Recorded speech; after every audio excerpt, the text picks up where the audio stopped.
Mesdames et messieurs, bonjour. Tout d'abord, je vous remercie pour l'opportunité que vous m'avez accordée afin de présenter ma communication, que j'aurais souhaité en présentiel, chose qui n'a pas été possible à la suite de quelques empêchements de dernière minute. Concernant notre communication, elle s'intitule « L'enseignement-apprentissage du FLE à l'ère numérique. Quel apport de l'enseignement à distance dans le contexte du Covid-19 ?» Nous avons choisi comme cas l'Institut français d'Algérie, antenne de Constantine, où nous travaillons. Notre présentation va s'articuler autour des points suivants. Nous allons commencer par une introduction, puis nous parlerons de l'enseignement à distance à l'ère numérique, ce qui nous amènera à parler de l'intégration des TIS dans le domaine éducatif et des changements qui l'ont accompagné. Nous passerons ensuite en vue les différents outils TIS en usage dans l'enseignement-apprentissage du FLE, ce qui nous amènera à nous attarder sur le manuel numérique personnalisable, objet de notre expérimentation, et son impact sur l'autodidactie des apprenants à l'ère du Covid-19. Après avoir présenté notre expérimentation ainsi que les résultats, nous allons présenter quelques pistes en perspective et terminer par une.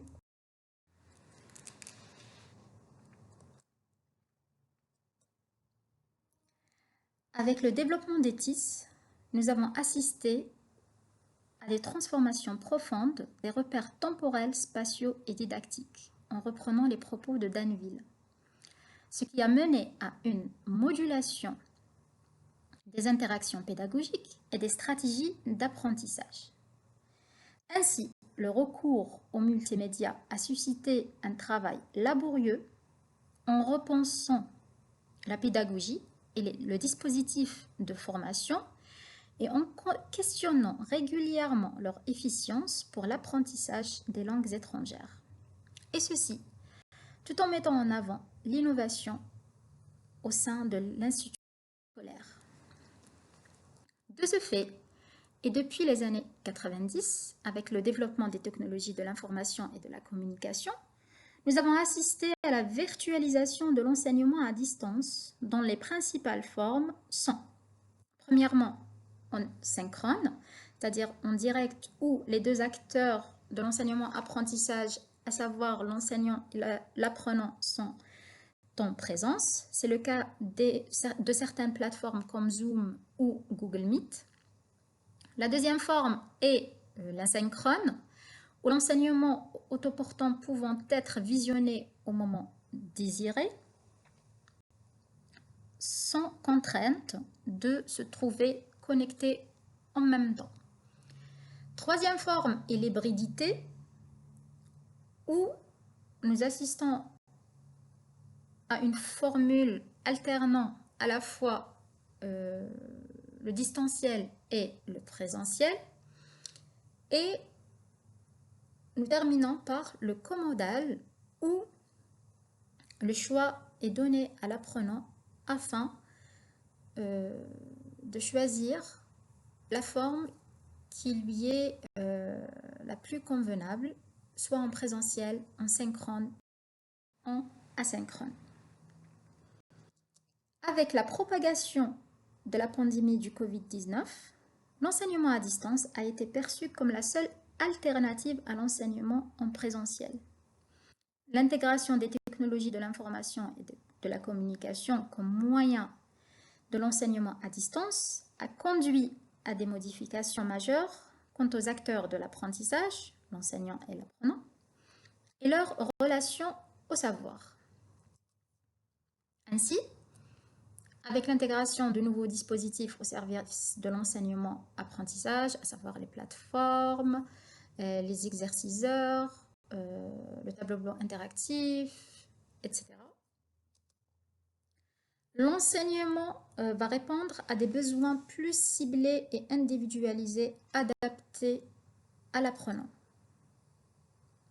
Par ce fait, nous assistons à un changement de l'agir professoral où le statut de l'enseignant va être modifié en passant du détenteur du savoir au tuteur, au guide, qui va accompagner l'apprenant à devenir un acteur actif,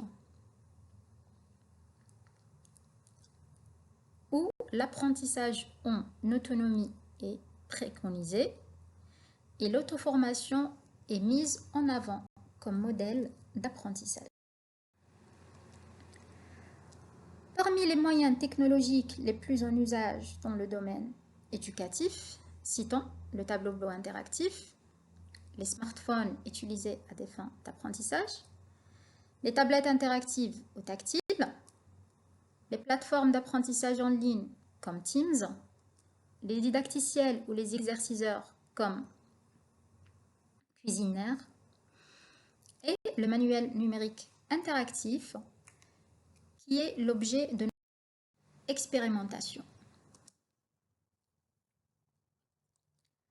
Ce dernier peut être défini comme un ouvrage didactique, c'est-à-dire comprenant le contenu à acquérir, à enseigner, les objectifs, les méthodes et les moyens pédagogiques, ainsi que des évaluations possibles.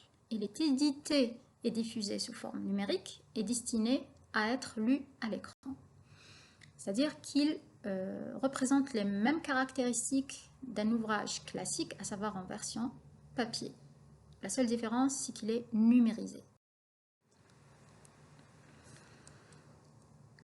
Pour le manuel numérique, il représente 3 types. Le premier type est le manuel numérisé. Il est l'équivalent de la version papier, sans fonction particulière. C'est tout simplement la version PDF du manuel. Le deuxième est le manuel numérique enrichi. Il est défini par l'intégration de ressources numériques, des documents audio, vidéo, etc. Et le dernier, le manuel numérique personnalisable, c'est celui qui octroie au formateur, à l'enseignant, plus de liberté dans la mesure où il sera capable de modifier les parcours offerts dans le livre sans les intentions pédagogiques et selon les besoins ciblés des apprenants.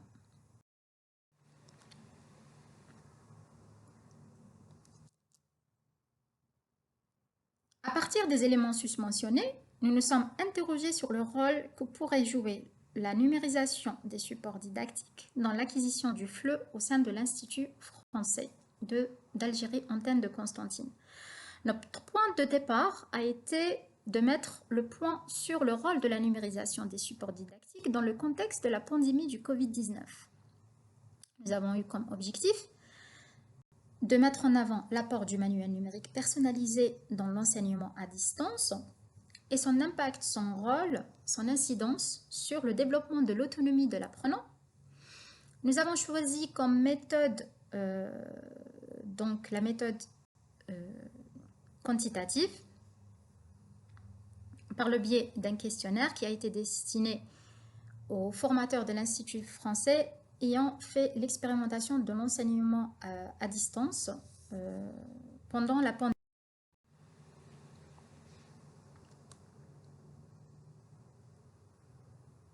Quant à la démarche suivie afin d'apporter des éléments de réponse à nos questionnements, nous avons élaboré un questionnaire destiné à 3 enseignants ayant expérimenté l'usage du manuel numérique pour un enseignement à distance pendant le confinement de 2020.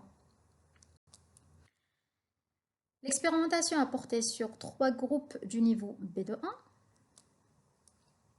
La méthode utilisée a été Cosmopolite 4 HFLE. Enseignants et apprenants avaient accès à la version numérique du manuel. Cette version a été personnalisée par les apprenants, par les enseignants en ajoutant des pistes audio, des pistes vidéo, des liens vers des quiz, vers d'autres technologies de l'information qui ont aidé dans l'élaboration du projet de classe à la fin de chaque dossier.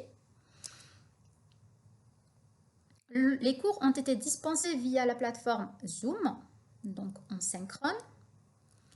Mais l'apprentissage se poursuivait également en asynchrone dans la mesure où les apprenants avaient accès à la version numérique du manuel numérique. Du coup, ils pouvaient donc jeter un coup d'œil, réviser ce qui a été fait et éventuellement se projeter dans ce qui allait être dispensé comme cours.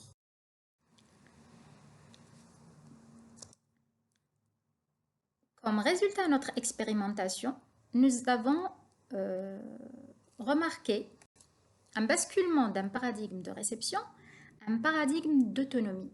En effet, les apprenants ont développé une autonomie face à leur apprentissage où l'auto-formation a été préconisée. Ainsi, par la responsabilisation qui leur a été octroyée par les enseignants, les apprenants sont devenus des acteurs actifs dans l'acquisition des savoirs en suivant leur propre rythme d'apprentissage. L'enseignant, quant à lui, a vu son rôle changer complètement dans la mesure où il n'est plus le maître détenteur du savoir.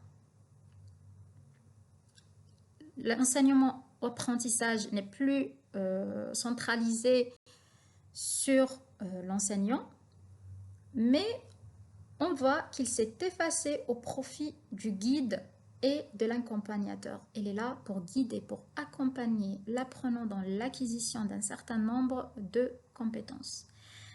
Il était amené à soutenir une pédagogie active dans laquelle les apprenants se sont investis pleinement dans leur auto-formation.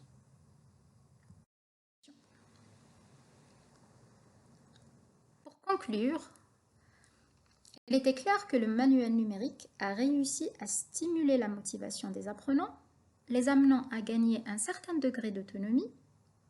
En effet, ayant accès à la méthode, à savoir cosmopolite, ils ont pu prendre connaissance au préalable du contenu des différentes unités à réaliser les exercices qui leur ont été demandés à la fin de chaque séance en asynchrone. Ainsi, leur apprentissage se poursuivait non seulement pendant la visioconférence, qu'ils avaient au rythme de 3 fois par semaine, mais ils pouvaient également jeter un coup d'œil sur ce qu'ils ont fait et éventuellement sur les cours qui allaient être dispensés, individuellement en autonomie. Par ce fait, nous estimons que le manuel numérique constituera sans le moindre doute dans les années à venir un outil indispensable dans l'auto-formation pour ce qui est de l'apprentissage du FLE. Ainsi, ma communication prend fin. Je vous remercie infiniment de votre attention.